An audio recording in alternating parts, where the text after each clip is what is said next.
Aujourd'hui dans Women in Tech, dans le podcast AWS en français, comment passer d'une carrière militaire à une carrière dans le cloud. Le podcast AWS en français. Sébastien Stormac. Bonjour, bienvenue dans ce nouvel épisode de la rentrée, j'ai envie de dire de la rentrée de Women in Tech et du podcast AWS en français. Merci de nous avoir suivis pendant les vacances, pour ceux qui nous ont suivis hebdomadairement toutes les semaines pendant les vacances. Et puis si vous avez loupé des épisodes, c'est l'avantage du podcast, ils sont toujours là, donc vous retournez dans vos applications de podcast préférées, Amazon Music, Apple, YouTube, qu'est-ce qu'il y a d'autre ? Il y a Spotify, il y a Deezer, et vous pouvez retrouver les anciens épisodes. Il suffit de vous abonner, comme ça vous les recevez tous les vendredis matins pour les épisodes tech et un mercredi sur deux pour les épisodes Women in Tech. Dans le dernier épisode Women in Tech, on parlait avec Elisabeth Dendulk de Snowflake, de parcours international et de reconversion du domaine marketing vers le cloud et de changement de pays. On va rester dans les parcours internationaux cette semaine-ci avec mon invité qui me fait le plaisir d'être là dans le podcast AWS en français dans Women in Tech ce mercredi. Tu es Dora El-Boukhari, tu es DevOps architecte chez AWS en ProServe, et avec toi on va repasser ton parcours académique et professionnel, voir comment tu es arrivé dans le cloud, comment tu es arrivé chez AWS, parce que ton parcours montre justement des exemples de diversité, d'inclusion, d'équité. Ce sont des sujets qu'on traite ici dans Women in Tech. Un parcours inspirant, en tout cas, qui m'a fait ouvrir les yeux en disant, tiens, oui, on peut faire des choses radicalement différentes et en très très peu de temps en plus, en l'espace de quelques années. Comment ça a commencé tout ça, ton appétit pour la tech? Qui es-tu? D'où viens-tu? Alors, je vais commencer par bonjour Sébastien, bonjour tout le monde, ceux qui écoutent le podcast, merci pour l'invitation. Et ma passion, pour répondre à ta question bien sûr, ma passion commence, je sais pas en fait quand exactement ça a commencé, mais ça a commencé très très tôt. En fait, dès mon enfance, je trouve que tout ce qui est littéraire et tout ce qui est technologique et mathématiques, physique, etc., c'est lié, mais forcément lié. C'est-à-dire, j'ai senti que tous les domaines, c'est-à-dire la philosophie, les mathématiques, les nouvelles technologies, etc., tout ça fait partie des connaissances que j'aime bien absorber. Et chaque domaine est lié à l'autre, mais je trouve que la technologie, ça a une très grande influence sur la vie quotidienne aussi. Donc, savoir comment ça se fait, comment ça marche, on peut apprendre, on peut après avoir des prédictions, après on peut contrôler, après on peut faire les innovations, on peut contribuer. Donc c'est ça qui m'a poussée à penser de cette manière-là. Et après, j'ai commencé à faire les études d'ingénierie, et donc je me suis trouvée dedans. Comprendre et innover, c'était ton leitmotiv. Mais c'est marrant que tu mixes littérature, philosophie, technologie. Mais finalement, tu n'as pas fait un bac littérature, tu as fait plutôt un bac scientifique. Ouais. Et puis, tu t'es lancé dans un master en cybersécurité. Oui, j'ai fait mon cycle d'ingénieur. J'étais ingénierie en télécommunications au sein de l'Académie militaire tunisienne, Fondou Kejdid. Et après, j'ai commencé à travailler, et entre-temps, je faisais en même temps mon master en cybersécurité opérationnelle dans l'université Subcom à Tunis, la capitale de la Tunisie. Donc, je suis tunisienne, voilà. Je suis autre information. On l'a pas dit au début, mais enfin, c'est pas ça qui t'identifie non plus. Mais c'est vrai que ça fait partie de ton parcours aussi. Tu as commencé à étudier en Tunisie, maintenant tu travailles chez AWS en France, et on va parler un peu plus tard de ce changement de pays et de culture et comment ça s'est passé aussi. Tu m'as dit que tu as fait tes études dans une école militaire, c'est comme ça que tu es rentré à l'armée après. Pourquoi ce choix-là ? Après mon baccalauréat en 2014, mon père c'était un militaire, et j'ai trouvé j'ai trouvé que l'armée militaire, elle offre un parcours d'ingénierie qui est bon, mais qui vient avec plein d'autres choses. Et je me suis dit, voilà, je peux être officier, je peux être aussi ingénieur au sein de l'armée. et ça me donnera l'opportunité de travailler sur plein de sujets que d'autres personnes n'auront pas la chance obligatoirement de travailler dessus. Donc je me suis lancée dans ce domaine-là. J'étais encouragée par la famille de le faire.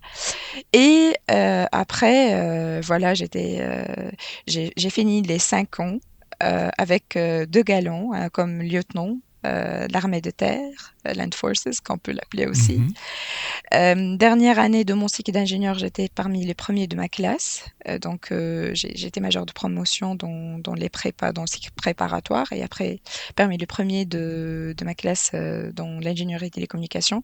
C'est la raison pour laquelle j'ai eu de la chance d'être parmi les personnes que l'État a envoyées euh, vers une nouvelle opportunité en France pour faire 6 mois, entre 5 et 6 mois de stage dans l'Académie militaire française Saint-Cyr pour faire, Ah oui. ouais, pour faire quelque chose qu'on appelle projet de fin d'études. Et on travaille sur chacun d'entre nous travaille sur un certain sujet qui est lié à la télécommunication, les algorithmes, l'IT en général. Et voilà, j'ai eu cette chance-là et c'est bien passé, ouais. C'est quasiment un projet de recherche, c'est quasiment un mini PhD. Est-ce que c'est confidentiel ou est-ce que tu peux dire sur quoi tu travaillais dans le contexte de ce projet-là? Je crois que ça a été publié d'ailleurs. Non? Oui, enfin, j'ai fait la publication après ce stage-là, cet internship-là, j'ai fait une publication dans I3E. Le projet, c'était sur la propagation des ondes électromagnétiques dans le troposphère. Et on prend en considération cette étude-là, ça va être utilisé après pour les radars maritimes. Donc cette étude-là permet d'améliorer la propagation et la réception, notamment des signaux dans les radars au milieu maritime. Ça prend en considération plusieurs paramètres météorologiques et environnementaux. Ouais, on dit ça, environnementaux. Ouais. Mhm. Le papier, c'est pas confidentiel. Je peux vous donner le lien. Ah oui, Et, oui, je vais le mettre dans les notes du podcast. D'ailleurs, si vous voulez aller lire, scroller un peu dans votre application de podcast, vous allez retrouver le lien vers ce papier. I3E, c'est une revue, enfin une publication assez prestigieuse. Hein. C'est l'Electronic Engineering, je sais plus quoi, mais en général, ce sont des papiers de recherche, de fond extrêmement sérieux. Être publié là-dedans, c'est une belle marque sur ton CV. Ouais, j'étais très contente. J'imagine. Ouais, oui, mais après, ça ferait beaucoup de temps et de travail, donc je m'attendais d'avoir une bonne publication quelque part.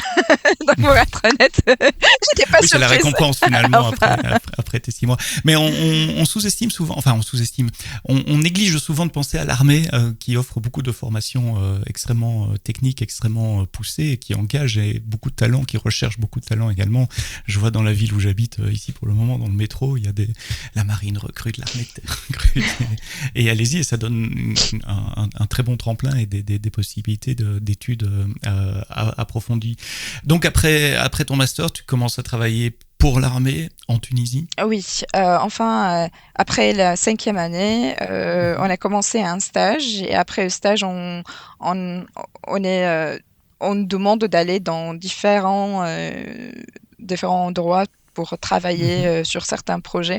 Moi, j'ai commencé à travailler, premier endroit, c'était la caserne qui est dédiée pour les sous-officiers. C'était une très bonne opportunité pour moi d'être instructor, d'être la personne qui partage le pouvoir, le savoir, oui, et qui a la connaissance et qui veut aider, pousser les autres à s'améliorer, à chercher le savoir, pas seulement à le recevoir. C'est ça le plus important. Partager, déjà. Exactement.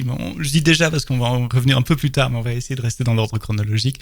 Mais cette envie de partager ce que tu sais, de mentorer les autres et de les tirer techniquement. Exactement. Et c'est ça, c'est à ce moment-là exactement que j'ai senti qu'il y a quelque chose de spécial. C'est-à-dire quand je partage les connaissances, il y a à chaque fois quelqu'un, même qui quelqu'un qui a juste qui vient juste commencer sa carrière, qui peut me donner une information qui est très très très importante. Donc je partage, mais aussi je dois écouter le feedback, les connaissances que les autres peuvent me donner, indépendamment de leur cursus académique ou indépendamment de leur âge. Donc c'est ça ce qui est très très très important aussi à savoir. Ce qui implique une ouverture d'esprit, une curiosité permanente aussi pour être à l'écoute de ce que les gens peuvent nous donner. Oui, en fait, je vais insister sur ça parce qu'à un certain moment, on pense que lieutenant, donc tu es dans un certain endroit dans l'hiérarchie, donc c'est toi qui donnes les ordres, c'est toi qui donnes les informations. Non, c'est pas ça. En fait, si tu veux avancer académiquement, humainement aussi, tu dois entendre les autres, tu dois toujours peut-être be more listener than a speaker parfois, parce que c'est ça ce qui va te donner une bonne vision sur qu'est-ce qui manque aux autres, où tu peux aider les autres. Et c'est une qualité de leader, c'est ça qu'on attend de toi en tant que leader chez AWS, ou si tu deviens manager chez AWS, c'est ce genre d'attitude qu'on attend aussi. C'est pas uniquement applicable à l'armée, c'est ça que je veux dire. C'est immédiatement transposable dans le monde commercial. Oui, exactement. Aussi, il y a quelque chose que je veux peut-être dire dans cette même perspective. J'avais 3 casques.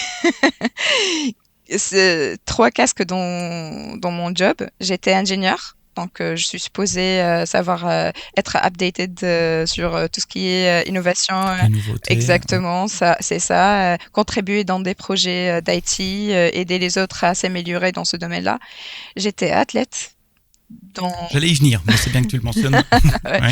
J'étais athlète dans l'équipe d'athlétisme professionnelle de l'armée, commençant par l'académie militaire, mais après dans l'armée en gros.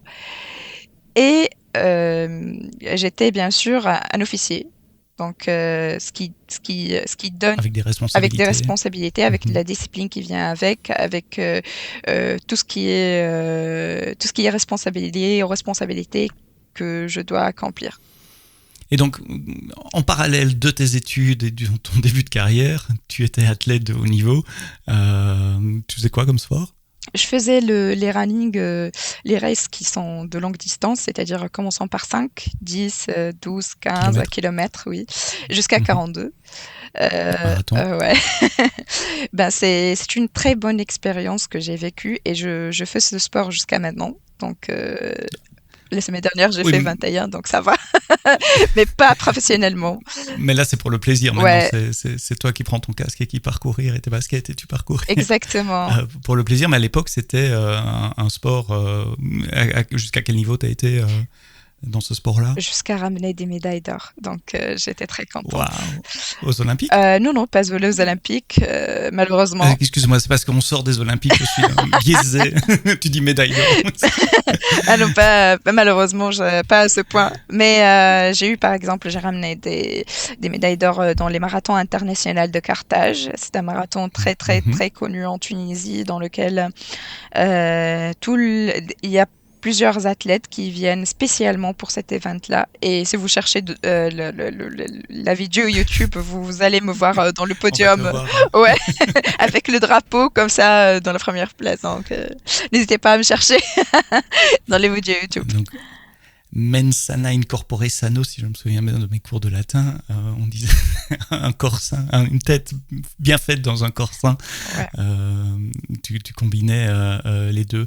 Qu'est-ce qui a commencé à t'intéresser au cloud quand tu travaillais en télécom plutôt ?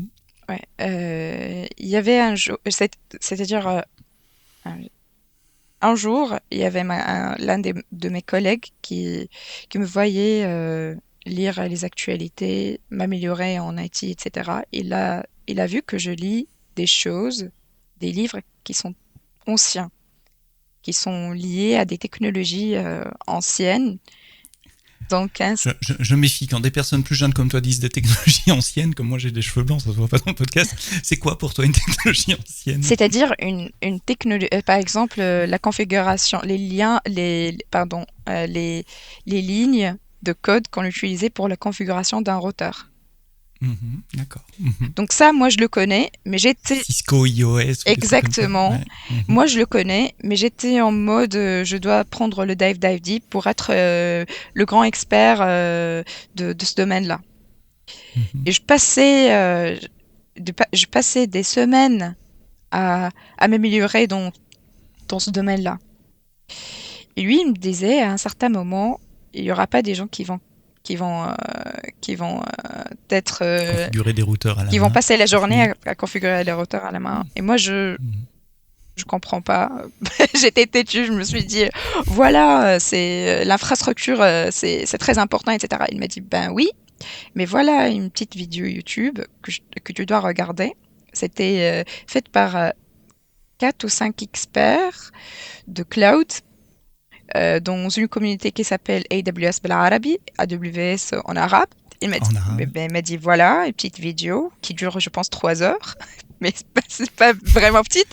Il m'a dit... Et c'est 3 heures qui ont changé ta vie? Ben oui, c'était lié à un cours que cette communauté-là, c'était Issa Abou Sherif et Ahmed Samir qui m'ont beaucoup aidé à découvrir cette technologie. Ils ont fait tout un cours de 18 vidéos, chaque vidéo de 3-4 heures, et dans lequel ils ont fait tout le cours de AWS Associate Architect.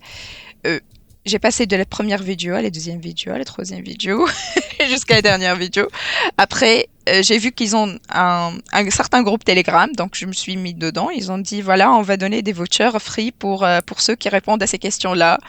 J'ai répondu aux questions, j'ai eu un free voucher. Je me suis allée au centre de certification à Tunis. J'ai passé les certifs et je l'ai eu. Les certifications AWS? Ouais, architecte, c'était comme ça. Et à un certain moment, je me suis dans le groupe Telegram, j'ai trouvé que je peux aider les autres à faire des architectures, à comprendre des détails sur les services, etc. Parce que je me suis déjà mis dedans, hein. Et à l'époque, tu t'es fait un compte AWS, tu as pratiqué avec les mains sur la console et le clavier, ou tu as appris juste en regardant les vidéos? Pour commencer, j'ai appris juste en regardant les vidéos. Après, à un certain moment, j'ai compris que if I will not have my hands dirty, si je ne vais pas toucher... Si on ne met pas les mains sur le clavier, ça va être difficile de passer là. Et pour te dire, enfin, je rêvais de lancer moi-même une EC2. Ben oui. Comment ça se fait que je lance une EC2 comme ça toute seule? Je suis en Tunisie, je vais choisir de la lancer à Californie, en Irlande ou en Californie. Pour moi. C'est magique au début. Oui, c'était vraiment quelque chose de magie. Abracadabra, et tu lances dans une autre région, c'est pas possible. Alors, je viens de chercher comment je peux faire frétir. Et j'ai trouvé que AWS te donne la possibilité de faire ça sans payer, mais tu dois avoir la carte de crédit internationale. Une carte de crédit valide, ce qui est souvent un bloqueur pour beaucoup de pays, et surtout en Afrique. J'ai eu la chance cet été de passer du temps en Afrique centrale francophone, et c'est un énorme bloqueur là-bas. Ouais. Mais donc tu arrives avec le fruitière, et tu arrives... mais comment tu fais alors pour la carte de crédit? T'en avais une ou pas? J'en ai pas, donc j'ai contacté une amie, je lui ai dit... écoute, il y a quelque chose qui m'intéresse, ça s'appelle AWS et j'aimerais bien vraiment utiliser ce frétir. J'aurais besoin de la carte de crédit et moi, tu vois, j'aimerais bien toucher à ça. Je suis une fille sérieuse, fais-moi confiance. Elle m'a dit tout court, ok, je t'envoie la photo de la carte de crédit. Elle te faisait vraiment confiance parce qu'on peut exploser une carte de crédit sur AWS aussi. Ben oui, mais elle savait que je vais pas lâcher l'affaire. je vais chercher comment faire pour avoir frétir et je vais pas lâcher l'affaire, quoi. Donc elle m'a dit voilà, écoute, tiens. Et donc ça t'a permis de mettre les mains sur le clavier et de t'aider à ta préparation, ta première certification architecte associé, mais tu n'utilisais pas le cloud au niveau de ton travail pour le moment, donc tu voyais ça comment est-ce que c'était avec un objectif de développement de carrière ou c'était un hobby, un side project, comme beaucoup de personnes en technique ont, on a une app sur le côté, quelque chose qu'on aime bien faire le week-end? Bon, pour être honnête, pour commencer, c'était la curiosité, purement la curiosité.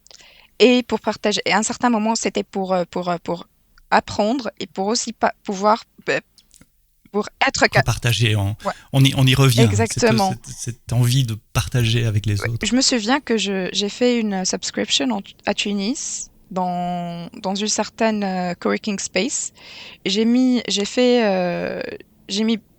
plein d'argent pour être subscribed pour une année entière parce que si j'irais là, je serais capable de me concentrer loin de la caserne, loin de tout, de tout, des amis qui veulent sortir toujours avec moi. Mais moi, je dois me concentrer dans cette période-là parce que la technologie vraiment m'intéresse et je dois donner un minimum de temps chaque jour pour pouvoir m'améliorer.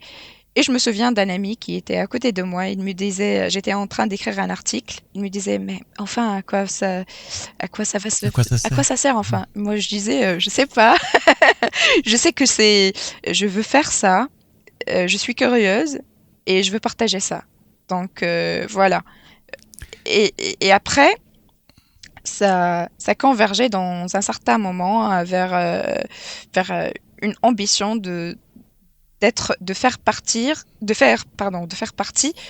ce domaine-là. Je veux travailler maintenant dans ce domaine-là. Dans le monde du cloud. Ce que tu dis est important, parce que j'ai entendu plusieurs fois dans ce podcast et ailleurs, avoir des objectifs et s'y tenir. Voilà, mon objectif c'est ça, les moyens que je m'y mets, que je me donne pour réaliser cet objectif c'est ça, et j'élimine les distracteurs sur le côté. Je fais mon truc et c'est comme ça qu'on arrive. Dans ton envie de partager, tu as encore été plus loin, puisque tu as créé un user group ou les conférences Community Day, ou les deux, en Tunisie, alors qu'il n'y avait pas vraiment de présence AWS en Tunisie à l'époque. Ouais, en fait,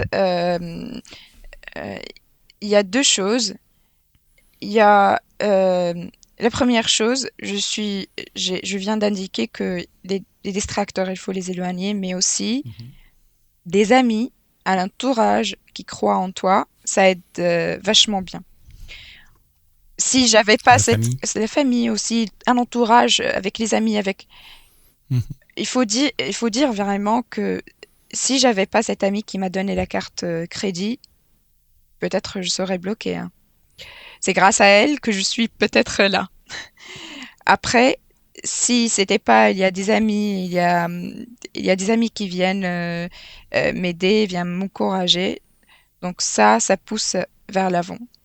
Et ça, c'est grâce à eux que j'ai compris qu'on cherche les informations, mais qu'il n'y a pas de communauté dans laquelle on peut aller et se sentir dans un safe space et dire voilà, je veux bien commencer ça, mais je connais rien, je veux apprendre.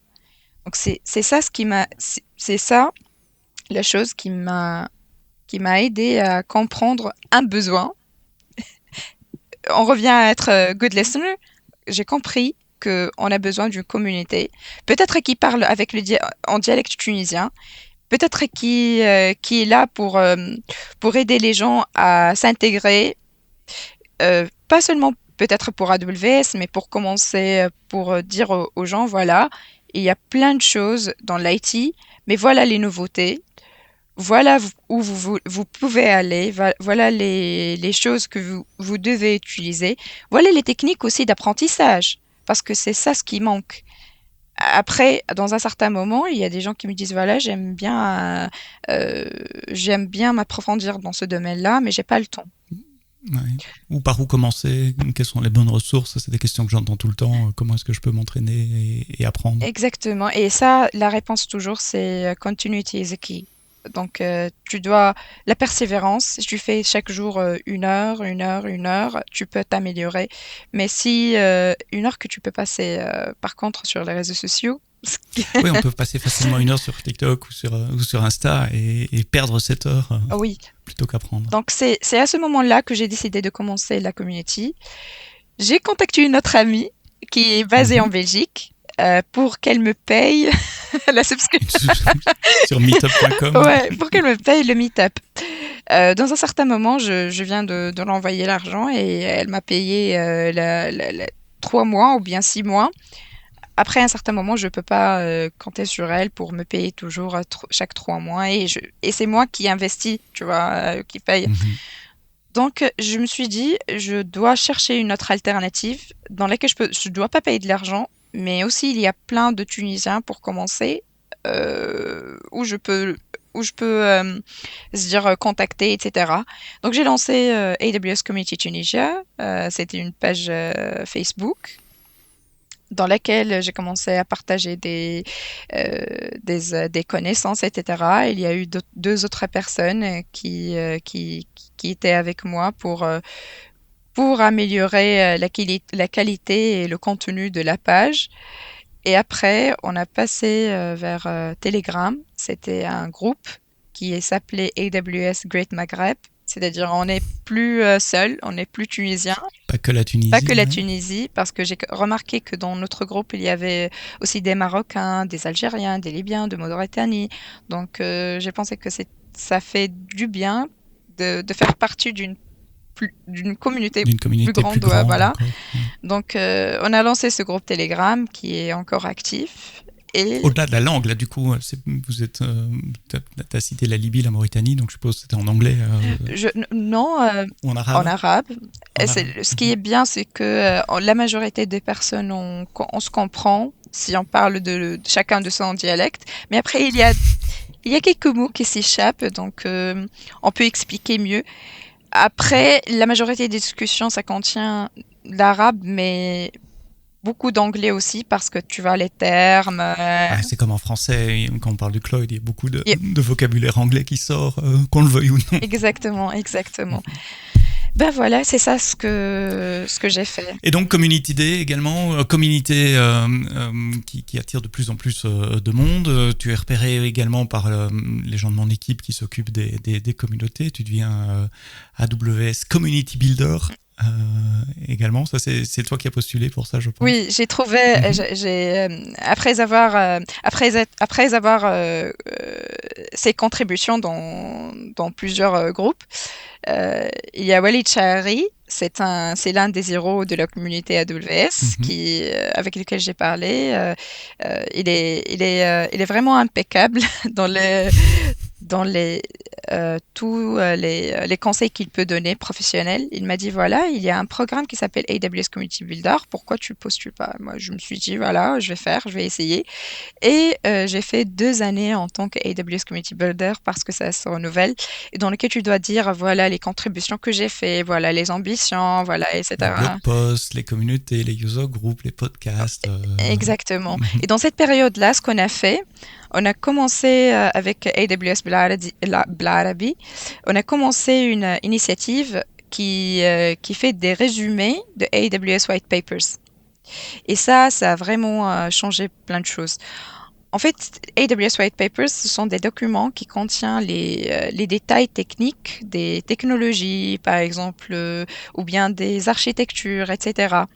Et nous, ce qu'on fait, si c'est une architecture, on prend l'architecture telle qu'elle est et on l'explique profondément. Parce que l'architecture, l'architecture, généralement, ça contient des icônes, des petits points. C'est-à-dire, ça demande le savoir d'un expert pour comprendre, pour décortiquer le use case et pourquoi on utilise chaque service et comment on a fait pour arriver à cette architecture. Donc nous, on prend cette architecture et on y crée un blog post pour expliquer Si c'est un document très long, très grand, comme AWS Well Architected Document, on fait un résumé pour aider les gens à comprendre le contenu, vulgariser peut-être parfois, et écrire l'essentiel qu'on peut retirer d'un très long document dans un petit blog post. Et le traduire aussi en arabe ou tu gardais cette version en anglais? On n'a pas commencé la traduction en arabe. On a parlé de ça, on a fait des mythes, mais on n'a pas lancé tout simplement parce que tu vois les termes. C'est du travail, c'est du temps. Et les termes aussi. Les termes. Si, ouais. Comment on dit un S3 bucket en arabe? Oui, exactement. On peut expliquer, voilà, ça sert à tel, mais après, on va trouver une phrase en arabe qui va contenir 3-4 mots en anglais. Comment on va les écrire? Donc, c'était un bloqueur. Mais c'était un bon projet. qui m'a fait, qui m'a donné connaissance de plusieurs choses parce que c'est moi qui lis le document entier. Donc, c'est vraiment Oui, ça bénéfique. t'oblige à comprendre le document pour le résumer et le publier toi-même.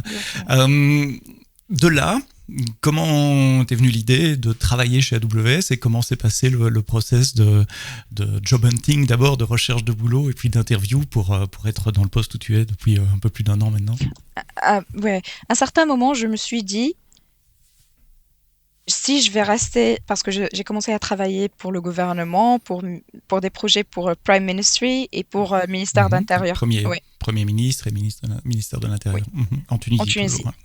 À ce moment-ci de l'histoire, tu es toujours en Tunisie. Toujours en Tunisie. Il y avait des projets qui sont communs, donc je travaillais dedans en tant qu'officier de l'armée et ingénieur qualifié pour cette tâche. Dans un certain moment, je me suis dit, le futur est dans le cloud. Ça, c'est évident.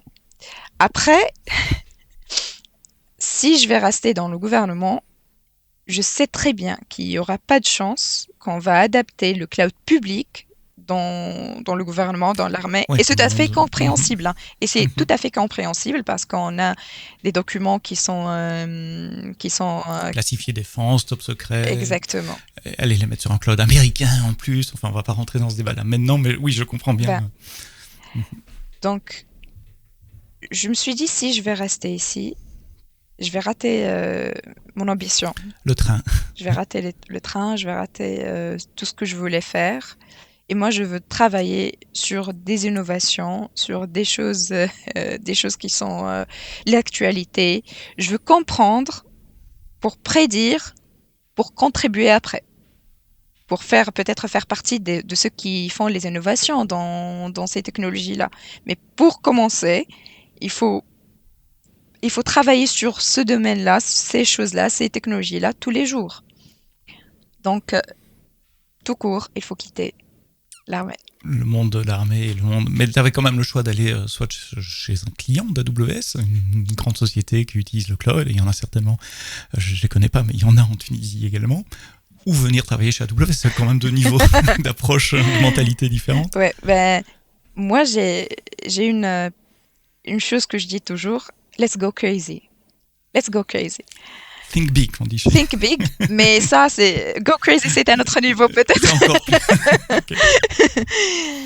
Enfin, moi, j'ai compris que j'ai les connaissances et si je fais partie de ceux qui créent la technologie, carrément, je peux à un certain moment faire un scale-up et je peux faire partie de ceux qui innovent les technologies. Et pour faire ça, let's go crazy. On peut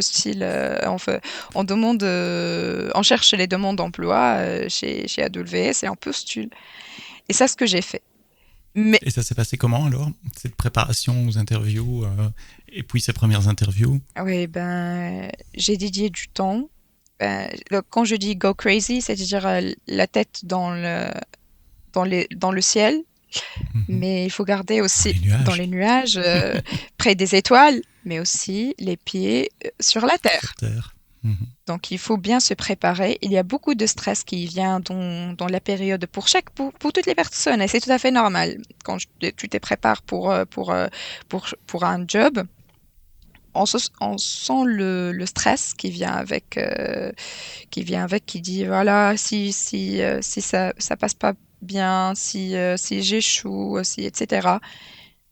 Ça, tout le monde le vit, mais après, la réduction de stress vient avec le travail. Si tu te prépares c'est-à-dire tu travailles sur l'amélioration de tes réponses. Par exemple, tu connais la méthode STAR. Tu dois apprendre comment tu réponds de cette manière-là. Tu travailles dur sur le contenu que tu vas fournir et les réponses que tu vas fournir durant l'interview. Tu vas arriver à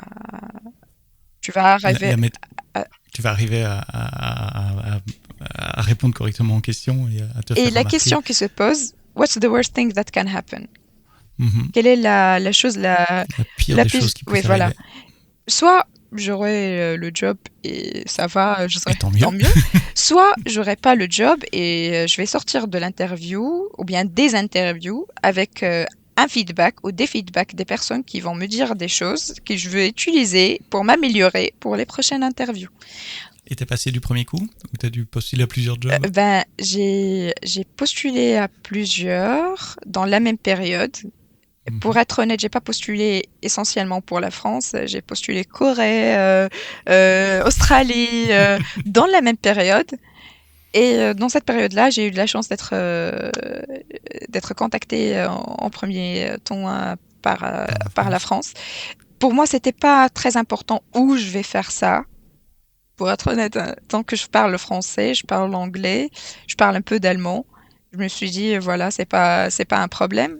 Oui, tu parles 5 langues au moins, l'arabe, le dialecte tunisien, l'arabe, le français, l'anglais, mais non, tu me dis l'allemand. Un peu en plus, d'allemand, ça fait oui. 5. Donc, je me suis dit, c'est pas important où, mais l'important, c'est comment. Donc, voilà, j'ai eu l'opportunité chez ProServe dans TechU. Malheureusement, j'ai pas eu l'opportunité d'arriver dans TechU parce que le gouvernement m'a demandé de rester une période. Je devais refaire tous mes papiers parce que tu vois, dans ma carte d'identité nationale, etc., c'est écrit officier. Donc, je dois changer tous les papiers. Donc, j'ai pas pu. Oui, tu peux pas migrer facilement, il y a des barrières administratives à la migration. TechU, si vous êtes intéressé, je vous mets les liens dans les notes du podcast. On a fait un épisode également qui explique ce que c'est que le programme TechU avec quelqu'un qui y est passé. Et je vous mettrai les liens. Mais donc, première interview, enfin, première série d'interviews était passée du premier coup. Pourquoi je posais la question? Parce qu'il y a beaucoup qui ratent la première série d'interviews chez AWS et il faut postuler plusieurs fois avant de pouvoir y rentrer. C'est mon histoire perso. Moi, j'ai postulé 3 fois avant de trouver un rôle chez AWS et mon message, c'est de dire, si jamais vous n'êtes pas accepté, comme tu le dis, Dora, d'abord, ça apprend sur la technique d'interview, le genre de questions, etc. Donc, on apprend des feedbacks qu'on reçoit. Mais puis, c'est pas la fin du monde. On repostule pour un autre rôle dans un autre pays ou un rôle différent qui nécessite des compétences différentes ou une seniorité différente. Et ce qui nous donne, si on est motivé, à la fin, on a une possibilité de rentrer. Le plus dur, c'est de rentrer chez AWS. Une fois qu'on y est, c'est plus facile de changer de rôle, etc. Et donc, tu es rentré il y a un peu plus d'1 an maintenant chez ProServe, avec un changement de pays également, passer de Tunis à Paris. Ça doit faire un choc culturel également. Oui, en fait, j'étais là en France la dernière année. T'étais venu à Saint-Cyr. Saint-Cyr, c'était presque très proche de Rennes, donc ça n'a rien à voir avec Paris. À Paris, le rythme est très accéléré. C'est une belle ville, mais le rythme est vraiment accéléré. Mais j'aime bien la communauté qui est autour de moi, les gens qui discutent sur les sujets que j'aime, qui m'aident toujours à m'améliorer. Je trouve que je suis vraiment contente parce qu'il y a les gens qui ont la connaissance et qui me donnent cette connaissance sans hésiter. Et il y a les gens qui sont des peers avec lesquels on peut discuter des sujets, on peut échanger, on peut avoir des discussions vraiment, vraiment très importantes autour des services. On peut être parfois agree, disagree, etc. Ça, c'est très important. Il y a aussi les autres gens auxquels je peux, moi, donner les connaissances. Donc, et ton rôle change entre ces 3 rôles, celui qui donne, celui qui discute et celui qui prend des autres les connaissances. Donc, c'est ça ce qui rend un endroit très enrichissant. Ouais, voilà. C'est peut-être l'adjectif. En tout cas, focus sur ces objectifs, la volonté d'y aller et de réussir dans un domaine en se concentrant. Et puis le partage avec les autres, c'est les 2 valeurs que je retiens. Si on doit terminer cet entretien avec un conseil que tu donnes pour les femmes et les hommes qui nous écoutent, qui ont envie de changer de carrière, de changer de pays, de changer de domaine, ça serait quoi ton conseil?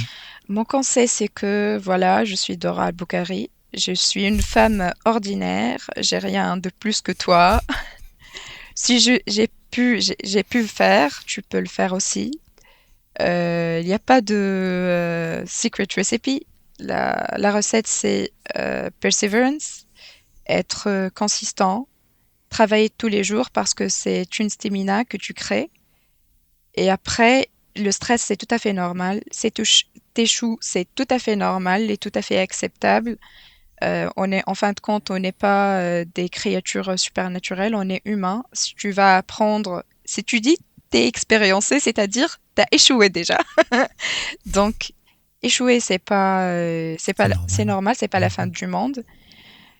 N'hésite pas à contacter les autres, à t'intégrer dans la communauté pour que tu te sens, tu n'es pas seul. Et tu auras toujours l'opportunité à trouver des personnes comme toi, donc qui sont dans cette aventure. Donc tu te lances pas seul. Et aussi tu trouveras des gens qui t'attendent à dans l'autre bout du tunnel, qu'ils ont déjà passé, pour t'accueillir, pour t'aider à traverser cette labyrinthe. Est-ce que c'est quelque chose que tu essayes de faire toi-même avec cette notion du paid forward, de dire voilà, je vais rendre aux autres aussi ce que moi j'ai eu la chance d'avoir, et donc toi qui te retrouves de l'autre côté maintenant en mentor peut-être d'autres personnes en Tunisie ou en France qui veulent développer leur carrière dans le cloud. Merci Dora pour cette conversation. Plus qu'intéressante, qui a titillé ma curiosité à plein d'endroits. Je suis pas d'accord avec toi quand tu dis je suis une femme normale comme les autres, mais on peut débattre de ça après. Dora El Boukhari, tu es DevOps architecte chez AWS depuis un peu plus d'1 an et tu viens de nous expliquer ton parcours depuis l'école d'ingé en Tunisie, ton parcours militaire, athlétique également, jusqu'à travailler chez AWS. Merci à toi, merci à vous d'avoir écouté cet épisode du podcast AWS en français jusqu'au bout. On se retrouve vendredi pour un autre épisode. Je vous dis pas encore ce que c'est parce qu'il y a encore un peu de flottement dans le planning. Ça pourrait être l'un ou l'autre, donc on verra. Mais ça sera vendredi matin dans toutes les bonnes applications de podcast en tout cas. Merci, à la fois prochaine. Mais d'ici là, quoi que vous codiez, codez-le bien.